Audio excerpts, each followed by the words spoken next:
जेव्हा भगवान इंद्राने केला वृत्तासुराचा वध, तुम्हाला ही गोष्ट माहिती आहे का? ही गोष्ट आहे ऋग्वेदातल्या पहिल्या मंडलातली.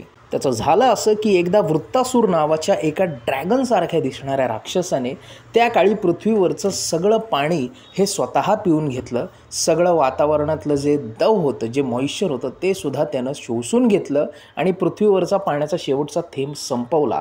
त्याचं ध्येय हे होतं की आपल्याला मानवांना गुलाम बनवायचं आहे आणि त्यासाठी सगळं पाणी आपण आपल्या ताब्यात घेऊयात. त्यासाठी त्याने ते घेतलं. मात्र याच्यामुळे पृथ्वीवरती घोर दुष्काळ पडला. लोक पाण्या वाचून तडफडून मरू लागली, ज्याच्यामुळे देवराज इंद्राने वृत्तासुराशी 2 हात करायचं ठरवलं आणि त्यासाठीच देवशिल्पी म्हणजे देवांचे हत्यार बनवणारे त्वष्टा नावाच्या त्या देवतेने इंद्राला वज्र नावाचं एक अस्त्र दिलं, ज्याच्यातून कडकडून विजा बाहेर पडायच्या. आणि भगवान विष्णूंनी वृत्रासूर आणि इंद्र या दोघांसाठीही एक युद्धभूमी तयार केली.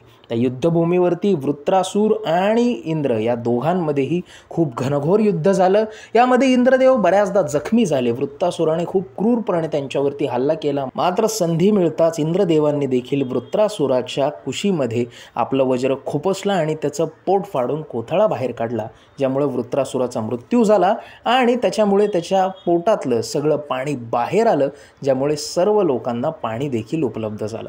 तुम्हाला ही माहिती कशी वाटली आम्हाला आवर्जून सांगा आणि अशीच माहिती नियमित मिळवण्यासाठी लाईक, शेअर आणि सबस्क्राईब करायला विसरू नका. आमच्या चॅनलला धन्यवाद.